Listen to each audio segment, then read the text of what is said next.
Assalamualaikum warahmatullahi wabarakatuh, sahabat Ikhwanul. Ketemu lagi dengan saya Ikhwanul Iksan dalam channel Sahabat Ikhwanul ini. Pada hari ini kayaknya kita mau bicara tentang lagi-lagi salah satu clipping tulisan lama. Ini beberapa tulisan-tulisan sejak tahun 80-an sebenarnya. Salah satunya ini ketemu, ini kalau nggak salah saya tulisan ini di tahun 98 atau 90. Ini dimuat di media Temu Karya Ilmiah Mahasiswa Arsitektur se-Indonesia di Padang. Jadi ada acara TKI MAI atau Temu Karya Ilmiah Mahasiswa Arsitektur se-Indonesia yang dilaksanakan secara bergantian per rayon, per provinsi. Nah, salah satunya di tahun 89 atau 90 itu dilaksanakan di Padang. Nah, di samping beberapa acara seperti ada forum komunikasi, ada diskusi ilmiah, ada studi ekskursi dan lain-lain, biasanya panitia pelaksana, rayon pelaksana itu menerbitkan semacam buletin, semacam majalah kemahasiswaan yang materinya diambil dari berbagai daerah di Indonesia. Jadi mahasiswa-mahasiswa itu menulis dan itu dimuat. Nah, pada pelaksanaan TKI MAI ini yang di Sumatera Barat, di Padang, itu dilaksanakan di kampus Universitas Bung-Hatta Padang, alma mater saya tercinta tentunya. Nah, itu salah satunya saya menulis di buletin tersebut, di buletin TKI MAI. Kemudian juga ada senior, kalau nggak salah, R. Setiabudi juga menulis tentang gonjongisasi, gonjong atap, gonjong bangunan Minangkabau. Kemudian juga di dalam majalah itu ada beberapa tulisan dari teman-teman dari rayon lain, dari provinsi lain, dan saya menulis dengan judul Memantau Identitas Daerah dari Sudut Ilmu Arsitektur. Nah, sahabat Ikhwanul, pada era 80-an, 90-an itu masalah terkait dengan arsitektur tradisional itu masih sangat-sangat hangatnya dibicarakan. Bahkan banyak juga para ahli waktu itu, para arsitek-arsitek senior yang menulis tentang arsitektur Indonesia, mencari mana sih bentuk arsitektur Indonesia yang tentu saja basicnya berdasarkan arsitektur tradisional di masing-masing daerah. Nah, sahabat Ikhwanul, terkait dengan identitas daerah atau identitas sebuah kota, mungkin sebelumnya juga pernah saya bahas, tetapi waktu itu lebih kepada citra atau image of the city-nya Kevin Lynch. Tetapi pada hari ini memantau identitas daerah dari sudut ilmu arsitektur tentu sangat terkait erat dengan bangunan-bangunan, dengan arsitektur bangunan yang ada di kota tersebut. Kalau kita pergi ke sebuah kota, katakanlah Sumatera Barat misalnya, itu hampir seluruh bangunan di sana memakai gonjong yang atap yang meruncing ke atas, sehingga memang tidak perlu diragukan lagi, orang sudah tahu bahwa ini berada di Sumatera Barat. Demikian pula kalau kita ke Jawa, Jawa Timur, Jawa Tengah, Jogja, itu umumnya melihat joglonya aja orang sudah tahu bahwa ini kita berada di Jawa. Walaupun bias kadang antara Jawa Tengah, Jawa Timur, kita nggak tahu persisnya bagaimana spesifikasi daripada joglo Jawa itu sendiri. Begitu juga dengan Aceh, ke Kalimantan, Sulawesi, Toraja, dan lain-lain. Umumnya hampir semua kita punya arsitektur tradisional yang direfleksikan ke bangunan-bangunan umum atau bangunan-bangunan monumental, sehingga itu menjadikan ciri khas dari kota atau wilayah tersebut. Sahabat Ikhwanul, pada masanya sekitar tahun 70-an di awalnya, misalnya Sumatera Barat itu berdasarkan instruksi gubernur, ada keluar instruksi gubernur agar seluruh bangunan di Sumatera Barat memakai gonjong. Begitu juga dengan Jawa Tengah, saya ingat nih termasuk dalam tulisan saya ini saya bahas, di Jawa Tengah misalnya, itu di tahun 80-an akhir, itu Gubernur Ismail, waktu itu gubernurnya Ismail, menginstruksikan agar entrance hall Rumah Sakit Profesor Margono dibongkar, karena tidak mencirikan khas daerah Jawa Tengah pada waktu itu, sehingga entrance-nya diganti, dibongkar, harus diganti dengan yang berdesain joglo. Jadi joglo itu diletakkan di depan Rumah Sakit Profesor Margono. Nah, begitu intensnya perhatian para pemangku atau para kepala daerah waktu itu bagaimana mengaktualisasikan atau bagaimana agar melestarikan arsitektur tradisional daerahnya. Dan kita sangat bangga pada waktu itu memang hampir semua bangunan yang dibangun di mana saja, khususnya bangunan-bangunan umum itu biasanya memakai bentuk atau desain menggunakan bentuk-bentuk dasar dari arsitektur tradisional setempat. Begitu juga kita di Riau, kalau kita lihat bangunan-bangunan di Pekanbaru misalnya, kalau saya tidak salah juga, di tahun 90-an awal, 92-93, itu juga waktu itu Pak Wali Kotanya Usman Effendi Afan, saya masih ingat betul bahwa ada instruksi juga Wali Kota bahwa semua melalui Dinas Tata Kota yang pada waktu itu baru dibentuk, agar seluruhnya memakai bentuk arsitektur Melayu. Nah, permasalahannya kadang-kadang di sini. Bahwa bangunan pemerintah itu biasanya pasti ada standar harga, standar bangunan, dan lain-lain.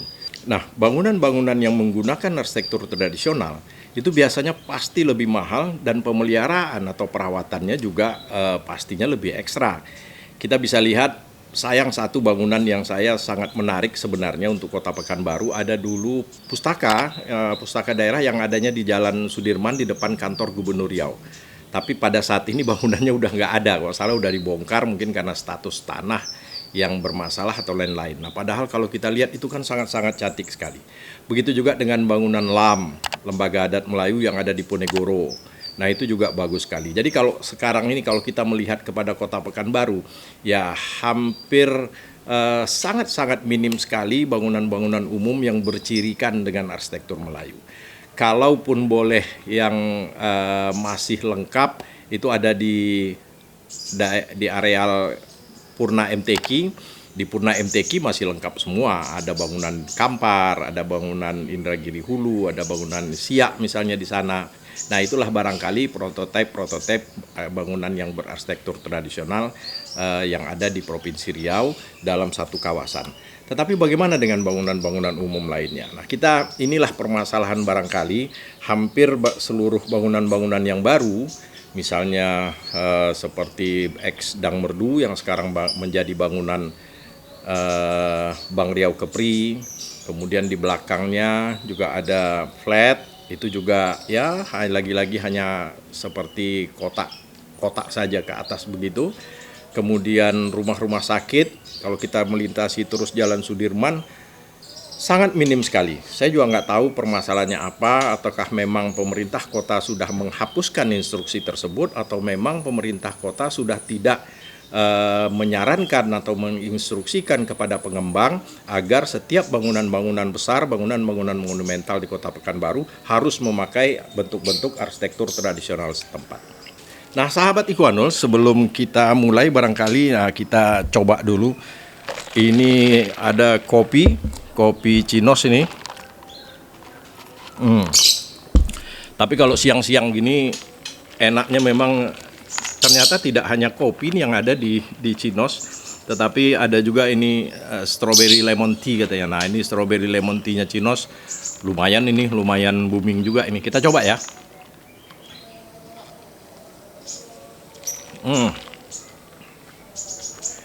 Orang bilang sueger katanya, sueger. Sahabat Ikhwanul, berbagai konsep tentang pembangunan sebuah kota atau penataan sebuah kota yang kita kenal, tapi hampir seluruhnya ya sama saja. Misalnya kota itu harus terstruktur, konseptual, atau kota itu kontekstual, nyaman, indah, berbudaya, berjati diri, membumi, nyaman, layak gender, layak anak, dan lain-lain. Jadi hampir semua kota sekarang sudah mengarah begitu. Kalau kita lihat sejarahnya zaman dulu juga begitu. Paris misalnya, kota Paris itu memang basicnya adalah kota militer. Jadi kota yang dipersiapkan untuk aksesibilitas kendaraan-kendaraan tempur, kemudian basis waktu itu basis perang, sehingga kalau dilihat secara keseluruhan, Old Town yang ada di Paris itu memang kota militer. Begitu juga dengan kota-kota, kalau kita lihat Palembang misalnya, itu kota tepi sungai. Kemudian Padang itu kota tepi pantai, beberapanya berada di pantai. Nah, sekarang kita lagi-lagi coba lari ke Pekanbaru, kira-kira Pekanbaru ini kota apa gitu. Selain kota perdagangan dan jasa, pasti pusat pemerintahan, pusat jasa dan perdagangan, juga kota pendidikan barangkali karena merupakan ibu kota provinsi. Tapi yang spesifik, yang khas kira-kira Pekanbaru ini kota apa ya? Nah mungkin silahkan kalau ada yang punya pendapat lain dari saya silahkan.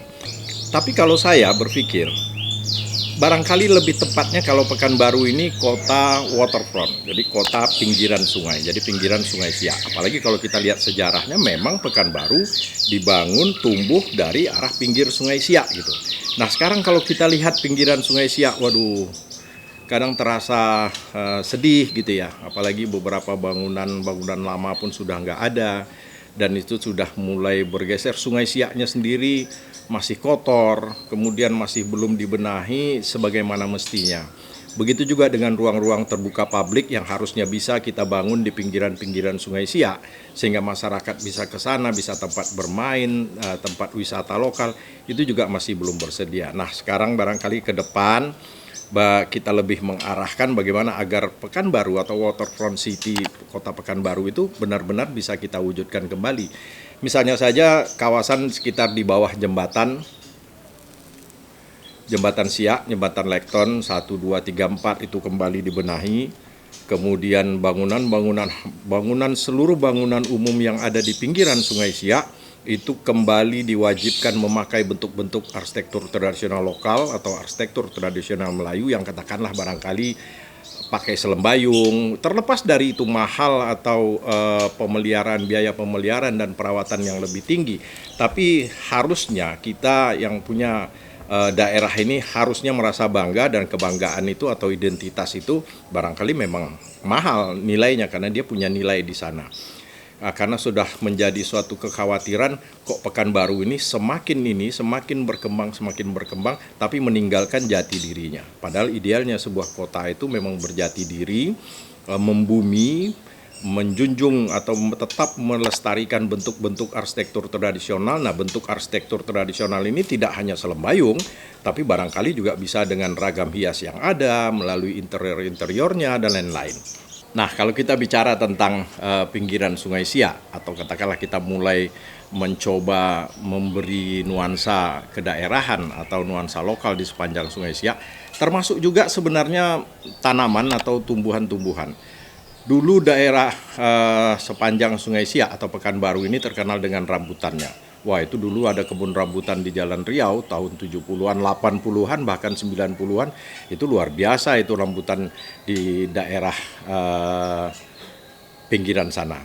Kemudian begitu juga dengan manggis, durian, duku atau langsat. Itu adalah tanaman-tanaman khas daerah pinggiran atau daerah kota Pekanbaru. Nah itu ayo kita coba tanam kembali, atau di daerah mana saja itu bisa ditanam kembali. Sahabat Ikhwanul, dalam sebuah diskusi dengan seorang teman, arsitek juga, ada satu pendapat yang lebih kritis bahkan. Karena mengingat bahwa pemakaian bentuk-bentuk arsitektur tradisional tadi mahal, kemudian juga pemeliharaan dan perawatan bangunannya juga perlu yang ekstra. Sekarang udah deh, kita bebaskan aja. Bagaimana kalau semua bangunan bebas aja, silahkan mau bangunan modern, mau pakai kaca, kotak kaca atau apapun nggak masalah. Tetapi penekanannya berada di interiornya. Ketika masuk ke dalam, terasa memang berada benar-benar di daerah Melayu. Saya pikir-pikir iya juga gitu. Nah, terkait dengan penggunaan interior ini menarik juga. Saya kadang-kadang dari satu sisi kepikiran juga, kalau memang demikian ya udah ngapain dipaksain sih harus semua bangunan misalnya harus pakai arsitektur tradisional. Kalaupun tidak akan bisa dipaksakan begitu, minimal interiornya diperkuat, saya setuju aja. Jadi contoh misalnya kalau kita ke salah satu restoran yang ada di jalan di daerah Gobah, Jalan Ronggowarsito kalau nggak salah, di situ ada sebuah restoran yang dari luarnya biasa saja, tapi begitu masuk ke dalam kita akan melihat foto-foto lama, kemudian juga ada miniatur-miniatur yang seluruhnya sejarah masa lalunya Riau atau kota Pekanbaru ada di situ. Jadi ada foto-foto bom baru, ada songket, ada kerajinan dan lain-lain. Sehingga begitu kita masuk ke dalam restoran itu, orang udah nggak perlu, oh kita berada di sini, berada di Riau gitu loh. Nah, sekarang pertanyaannya, Bagaimana dengan bangunan-bangunan umum? Misalnya mungkin hotel atau kantor-kantor pemerintah atau kantor-kantor swasta. Saya pikir sangat jarang sekali kelihatan kesan di interior itu kita lagi berada di Riau gitu. Saya masih ingat dulu kalau kita naik kapal dulu tahun 80-an kalau dari Sumatera ke Jawa kita masih gunakan kapal laut. Jadi ada macam-macam, ada Rinjani, ada Dempo dan lain-lain. Itu kapalnya kan kapal bagus, kapal pelni besar, mewah. Tapi begitu masuk ke dalam kapal, itu segala songket Sumatera Barat ada. Nanti di lantai berikutnya ada songket-songket dari Riau, ada dari Palembang. Itu terasa sekali kesannya bahwa kita berada di Indonesia, bahwa kapal ini kapal milik Indonesia. Nah, sekarang terkait dengan bangunan, bagaimana kalau ke depan ini juga ada penekanan, tidak hanya dalam arsitektur bangunan secara keseluruhan dari luar, tetapi justru penekanannya berada di dalam. Jadi kesan di interior itu, apakah songket, apakah foto-foto bangunan-bangunan lama atau sejarah-sejarah lama, itu dimasukkan kembali ke bangunan-bangunan umum itu. Mungkin saya pikir ini juga sudah mencirikan atau memberikan identitas terhadap bangunan tersebut bahwa bangunan itu berada di tanah Melayu. Nah, sahabat Ikhwanul, kembali ke isu yang pertama tadi, bagaimana mengembangkan Kota Pekanbaru ini ke depan. Saya pikir memang akan lebih baik kalau dimulai dari pinggiran sungai itu. Jadi kalau pinggiran Sungai Siak itu baik utara maupun selatan benar-benar ditata kembali, saya rasa barangkali Kota Pekanbaru itu tersedot kembali ke arah-arah Old Town atau kota-kota lama yang ada di sepanjang Sungai Siak yang berada di Pekanbaru. Wah, itu kebayang pasti Pekanbaru akan lebih punya identitas, lebih berjati diri lagi. Nah, sahabat Ikhwanul, terkait dengan bagaimana menghargai atau rasa memiliki terhadap arsitektur tradisional ini, kita menjadi miris juga karena beberapa waktu yang lalu kita baca di mass media dan memang terbukti memang jadi ada bangunan tradisional di bangunan lama, bangunan kuno yang ada di Sumatera Utara itu kalau nggak salah dibeli oleh orang Eropa gitu. Jadi dia buka, dibongkar, kemudian dibangun di sana sebagaimana adanya gitu. Jadi utuh, seakan-akan jadi bangunan tradisional yang pastinya itu sudah merupakan cagar budaya, itu sekarang adanya di sana gitu. Saya lupa nama negaranya apa, orang yang beli itu. Dan kemarin juga pernah ada salah satu bangunan rumah Lontiak yang ada di Kampar, itu juga dibeli oleh orang Sumatera Barat dan dibangun kembali, mungkin dibongkar, dibuka karena kayak knockdown gitu ya. Terus dibangun di daerah Harau itu.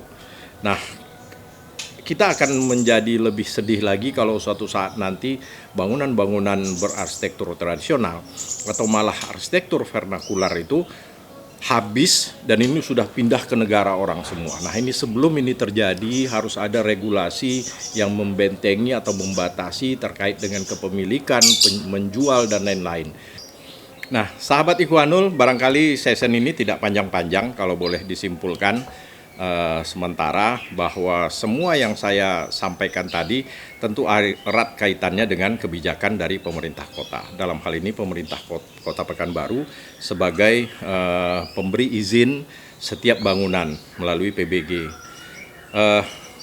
Regulasi perlu dibuat, tentu juga harus berdasarkan berbagai pertimbangan karena tidak memberatkan kepada investor atau pemilik bangunan, tetapi tetap ciri atau jati diri Kota Pekanbaru sebagai pusat kebudayaan Melayu atau ibu kota Provinsi Riau itu tetap terjaga.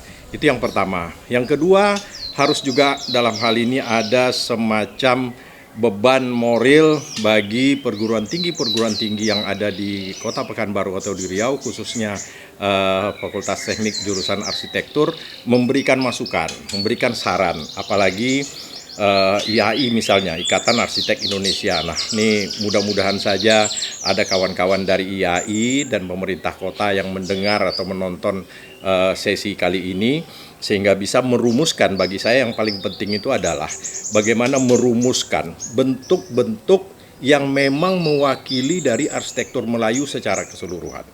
Jadi tidak hanya mengandalkan bentuk-bentuk selembayung atau ragam hias yang ada atau lebah bergantung, lebah bergayut dan lain-lain. Tetapi kira-kira kalau orang, katakanlah ada orang asing yang datang ke Pekanbaru akan membangun sebuah hotel, ketika diwajibkan memakai bentuk arsitektur Melayu, harusnya tentu pemerintah kota sudah punya semacam alternatif. Oh, tiangnya harus begini, oh dindingnya harus begini, atapnya harus begini, lantainya begini. Nah, yang begini-begini itu tentu merupakan tanggung jawab moral juga bagi IAI misalnya, Ikatan Arsitek Indonesia, termasuk perguruan tinggi yang ada. Atau lagi-lagi barangkali pemerintah kota, Pak Wali Kota ini, siapapun Pak Wali Kota ke depan atau yang pada saat ini juga, sebenarnya juga sudah bisa, mungkin kita sayembarakan judulnya mencari bentuk alternatif arsitektur tradisional Melayu yang bisa direfleksikan kepada bangunan-bangunan umum. Misalnya demikian. Nah, saya hanya menyampaikan isu saja, terserah kita semua, mudah-mudahan tertarik, mudah-mudahan bermanfaat bagi kita semua. Demikian, billahi taufiq wal hidayah. Wassalamualaikum warahmatullahi wabarakatuh.